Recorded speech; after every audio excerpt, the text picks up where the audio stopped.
justicia y misericordia. Bienvenidos a este quinto capítulo donde estamos realizando un resumen y un análisis al libro Introducción al Mensaje de 1888 escrito por Robert Willard. Continuando con el capítulo anterior en el cual estábamos revisando el mensaje sobre la naturaleza humana de Cristo, leemos en la palabra de Dios lo siguiente sobre la obediencia que Jesús tuvo que experimentar en la tierra. En Hebreos 5:8 se nos dice, y aunque era hijo, por lo que padeció, aprendió la obediencia. Maravilloso.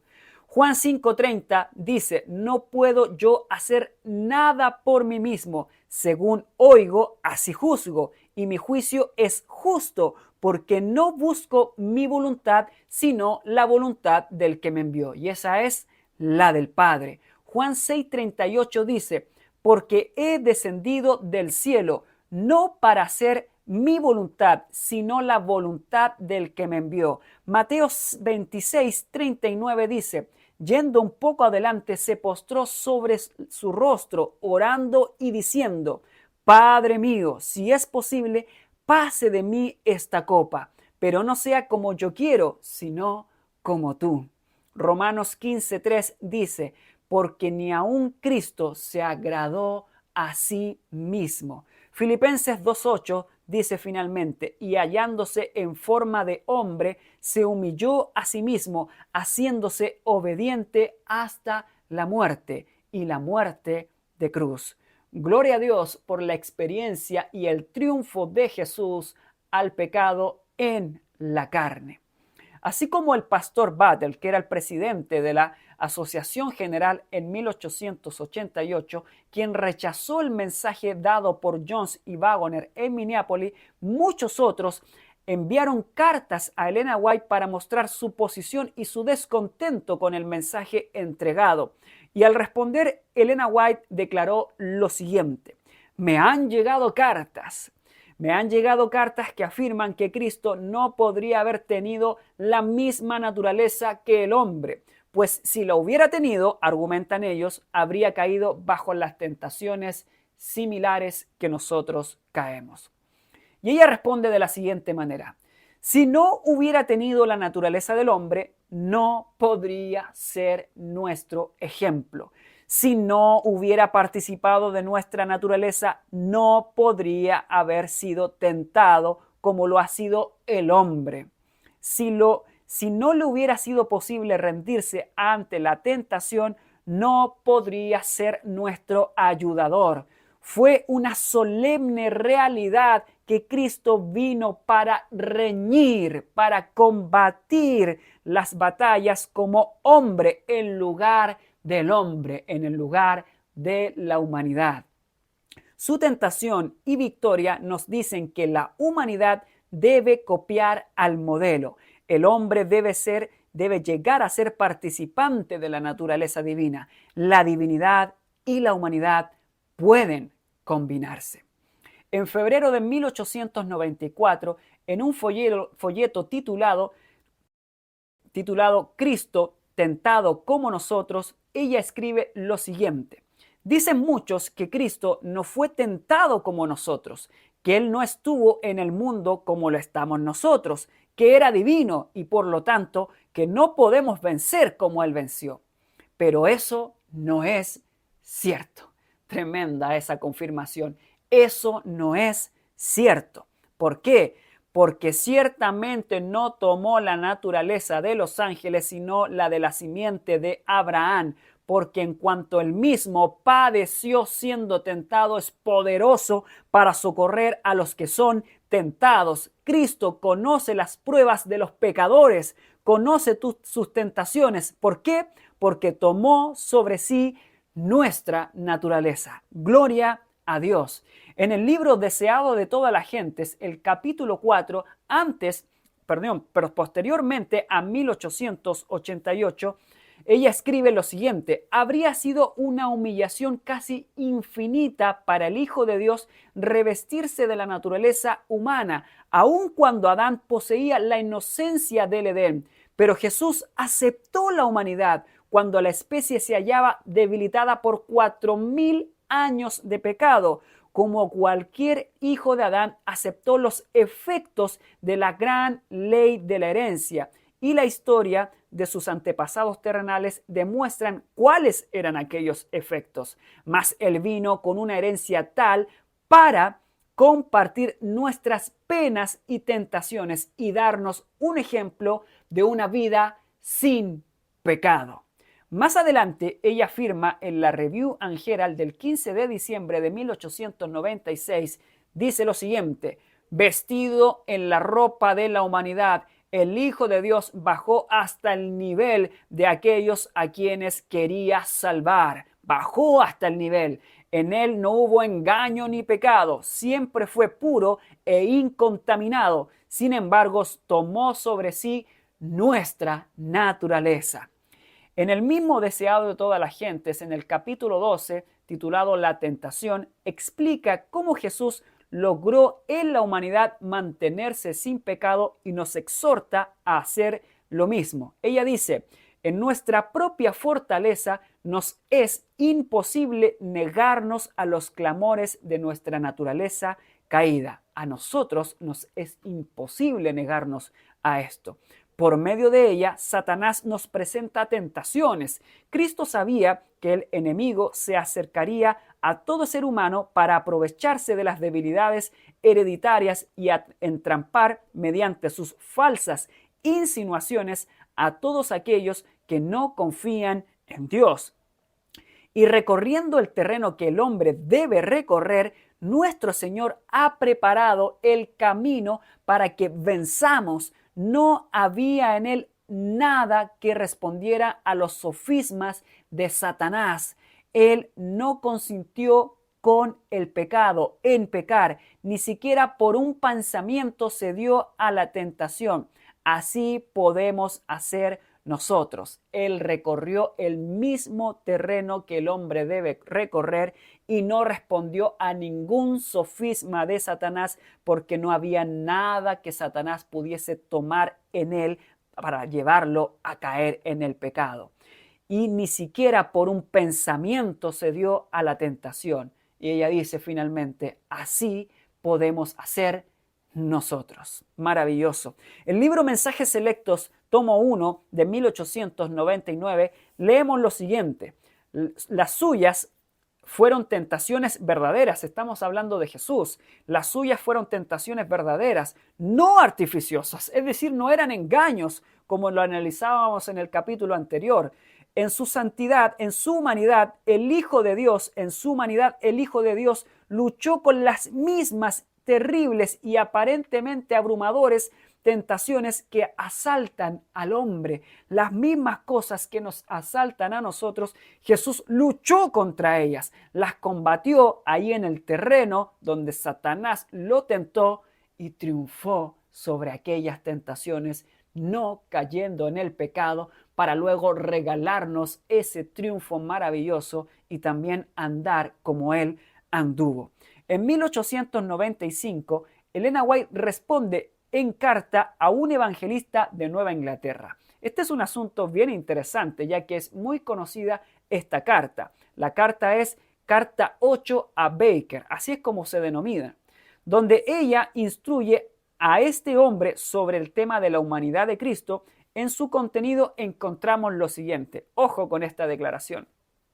Ella le dice: no lo presente a Cristo ante la gente como un hombre con las propensiones al pecado. No lo presente a Cristo ante la gente como un hombre con propensiones al pecado. En ningún momento hubo en él una propensión malvada. Ojo con la palabra propensión. La carta 8 de 1895 está mal, lamentablemente está mal traducida en el comentario bíblico en el volumen 5, donde se traduce incorrectamente la palabra o la frase propensiones al pecado como tendencias al pecado. Las propensiones en realidad son aquellas que ha desarrollado alguien a resueltas de haber cometido pecado. Lamentablemente se hace esta terrible traducción que lleva hoy día a muchos a contradecir y a ser engañados en cuanto a la naturaleza humana de Jesús. Algunos toman este argumento como algo base para afirmar que Elena de White decía que él no tenía el cuerpo como nosotros, que él no tenía tendencias al pecado, absolutamente. Pero la carta no dice eso, porque ya en las citas anteriores dijimos que él vino como nosotros. Ella lo confirmó. Y aquí lo que ella está escribiendo no es eso, sino que es propensiones al pecado, propensiones malvadas. ¿Y qué es eso? Es lo que alguien ha desarrollado por cometer alguna vez o más de alguna vez algún pecado. Y sabemos que Jesús no lo cometió. Por eso es que ella le dice a él, no lo presente así, porque él nunca cometió pecado. Evite toda cuestión que se relacione con la humanidad de Cristo que pueda ser mal interpretada. Lamentablemente, no sabemos qué pasó con Baker más adelante, pero lamentablemente muchos hoy día toman este asunto y muestran esta cita mal traducida y hacen justamente lo que ella aconseja aquí. No digan nada de la humanidad de Cristo que pueda ser mal interpretado. Y esto vaya que ha sido mal interpretado. La verdad y la suposición tienen no muy pocas similitudes. Al tratar la humanidad de Cristo debe ser sumamente cuidadoso en cada afirmación para que sus palabras no sean interpretadas haciendo decir más de lo que dicen y así pierda u oscurezca la clara percepción de la humanidad de Cristo combinada con su divinidad. Nunca deje en forma alguna la más leve impresión en las mentes humanas de que una mancha de corrupción o una inclinación hacia ella descansó sobre Cristo o que de alguna manera se rindió a la corrupción. Eso es lo que hacía Baker. Baker daba a entender de que Jesús había pecado, de que Jesús había acariciado de alguna manera alguna u otra tentación convirtiéndola en pecado. Pero ella dice, no lo presente como un hombre con propensiones, porque no las tenía. Él tenía las tendencias al pecado, la carne de pecado, pero eso no significa que él era un pecador, sino que más bien él se hizo de la mente de Dios. Él tenía la mente, la cual estaba unida con el Padre y triunfó frente a la tentación.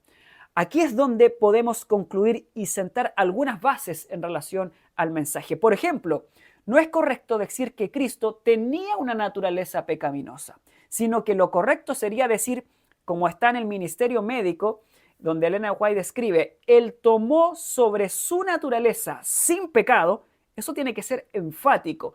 Él tomó sobre su naturaleza sin pecado nuestra naturaleza pecaminosa. Aunque eso sea difícil de entender al principio, pero esta es la verdadera declaración. Él tomó sobre su naturaleza sin pecado nuestra naturaleza pecaminosa para saber cómo socorrer a los que son tentados. Él no tenía esta naturaleza pecaminosa, sino que la tomó, o como dice la Escritura, me preparaste cuerpo. El Padre le dio un cuerpo a Jesús en el cual él participó de la naturaleza de pecado, naturaleza pecaminosa con tendencias al mal. Pero esto no significa que él había pecado. Hizo esto para saber cómo socorrer a los que son tentados, porque él mismo padeció siendo tentado, pero no cayó en la tentación. Afirmaremos esto una y otra vez para que pueda quedar grabado en nuestras mentes. La palabra propensiones que utiliza Elena White está en el diccionario inglés de Oxford, la cual explica la etimología de propensión a partir de la palabra latina propendere. Pender o inclinarse hacia adelante o hacia abajo. Esa es la palabra. Pender o inclinarse hacia adelante o hacia abajo. Nuestra palabra también péndulo se origina de la misma raíz. El término propensión implica evidentemente una respuesta a la gravedad. Pender o inclinarse hacia adelante o hacia abajo. Connota definitivamente una acción más bien que una resistencia, porque implica pender o inclinarse. No hay una resistencia allí, sino que hay una acción, es decir, una acción de pecado. Significa una participación real en el pecado. Elena White utilizó esta palabra en un ejercicio de exquisita corrección lingüística. no presente a Cristo como alguien con propensiones, como alguien que se inclinó, como alguien que cedió, como alguien que cometió una acción de pecado, porque eso no es así.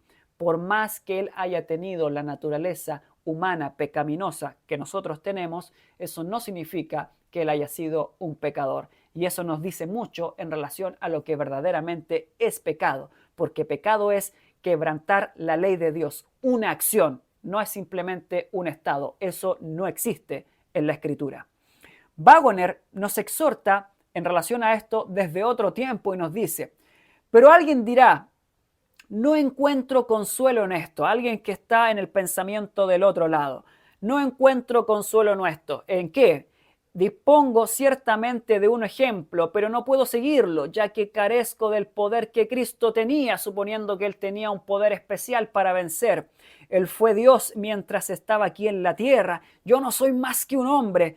Sí, dice él, pero puedes tener el mismo poder que él tuvo, dice acá Waggoner, si lo deseas. Él estuvo rodeado de flaquezas, sin embargo, no hizo pecado. Por lo tanto, cobren ánimo las almas débiles, cansadas, oprimidas por el pecado. Alléguense confiadamente al trono de la gracia, donde pueden tener la seguridad de encontrar gracia para el oportuno socorro en tiempo de necesidad, porque esa necesidad la sintió también nuestro Salvador, precisamente en el tiempo oportuno.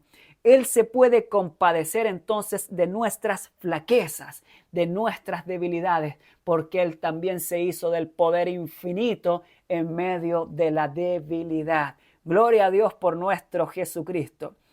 Jones también agrega sobre este tema y él dice, volviendo al asunto de que Cristo no tuviese pasiones semejantes, porque algunos postulan esto, a las nuestras, vemos que a todo largo de las Escrituras, Él es como nosotros. Vemos que al todo el largo de las Escrituras, Él es como nosotros, según la carne. Fue hecho en semejanza de carne de pecado, pero no vayamos demasiado lejos. No nos aceleremos, dice él. Fue hecho en semejanza de carne de pecado, pero no en semejanza de mente de pecado. ¿Por qué dice esto? No forcemos hasta allí su mente o la escritura. Su carne fue nuestra carne, pero la mente era la mente que tuvo Cristo Jesús. Si él hubiera tomado nuestra mente, ¿cómo podría entonces Pablo exhortarnos a tener la mente de Cristo? Ya la habríamos tenido desde antes. El Señor nos exhorta a tener la mente de Cristo, a poder triunfar bajo ese poder. Obtengamos la mente de Jesús, obtengamos su sangre, que básicamente es eso, su obediencia perfecta, su vida perfecta, obediencia a todos los mandamientos de Dios. Elena White, para concluir, nos dice lo siguiente sobre Jesús: señalado entre 10,000 y todo deseable. ¿Cómo no desear el poder tener a Cristo en el corazón, en la mente realmente, poder experimentar de verdad el tener a Cristo y triunfar como Él triunfó, recibiendo de Él este maravilloso regalo?